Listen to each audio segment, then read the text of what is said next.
Alright, hey guys, took a little longer than expected because of college, but here's 1600 days all put back together.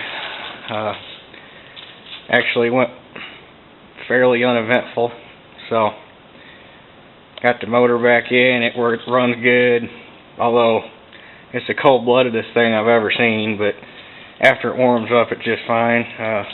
Got the 1650 hydropower put in there. That shifts good and hard, so I don't see any problems with it in the near future. The only thing we think might have to happen, and we haven't confirmed it yet, is might have to pull it back out probably next winter and put a front shaft seal in it because we think it leaks a little bit, but can't tell if it's just residual from having leaks taking it in and out of the tractor or not, so I guess we'll figure that one out later. Let's see what else.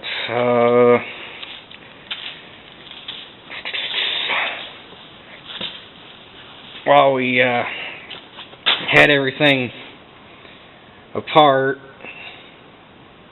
actually it wouldn't have been, since we put it back together I should say, got my new seat on it, had sent the seat springs out to Minn Kota in Minnesota, had them had new rubber put on them, so it's got good seat springs on it now.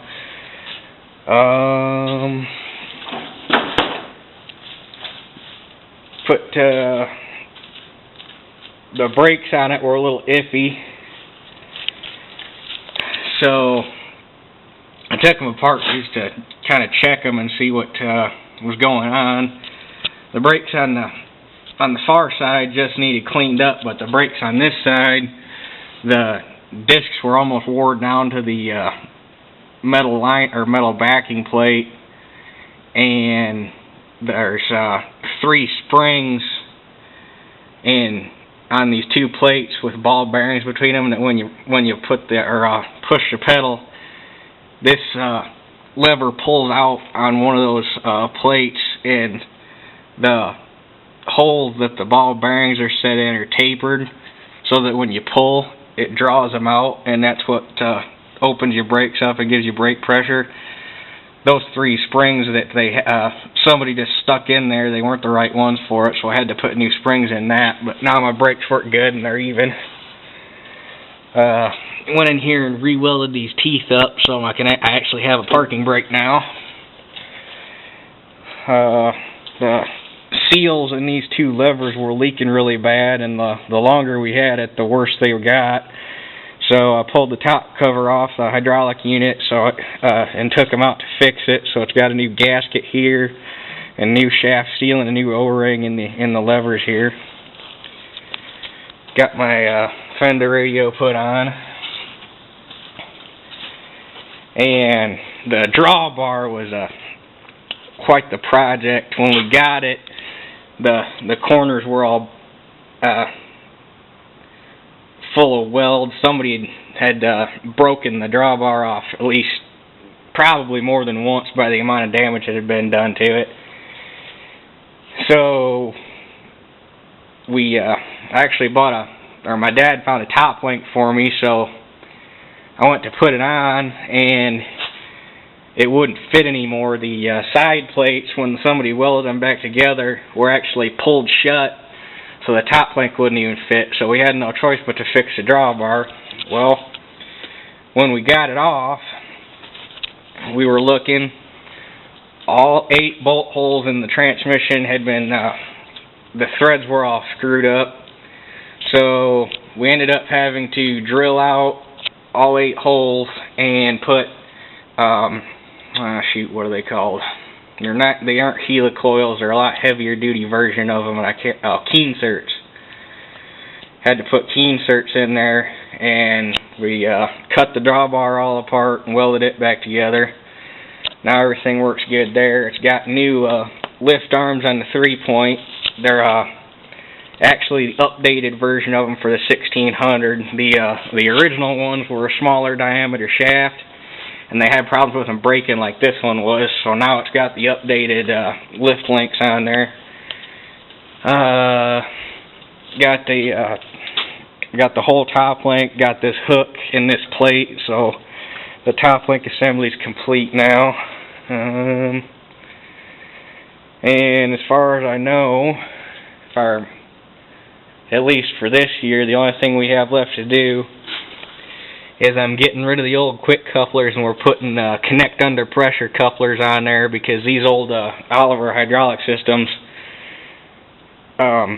if you bump the lever or something without anything hooked into the remotes, you gotta let it sit there for a half hour so let the pressure bleed back off before you can hook any implements up. So we found that if you put these connect under pressure ones in, it saves you a lot of hassle, and when we do that, we're going to plumb the other side up so I'll have dual remotes like it's supposed to have.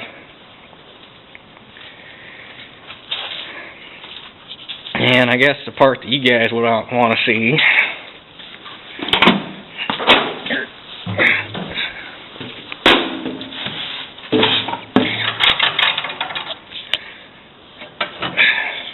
this thing starts funny. Sometimes it wants to choke and sometimes it doesn't, so we'll see what it does.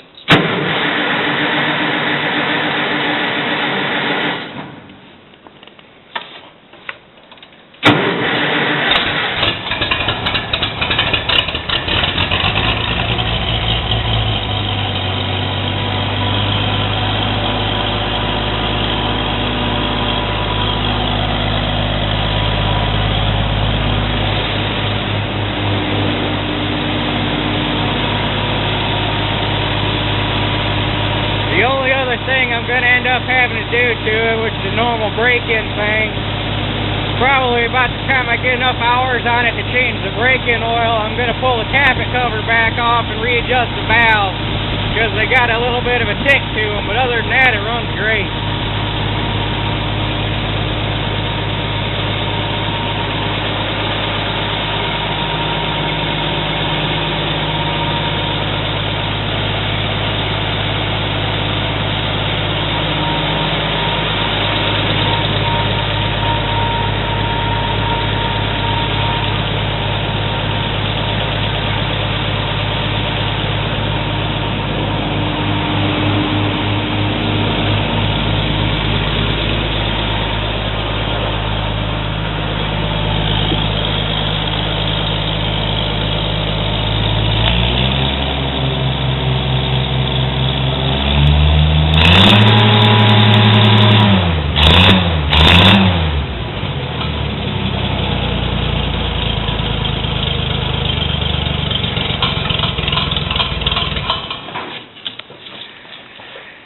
So, hopefully,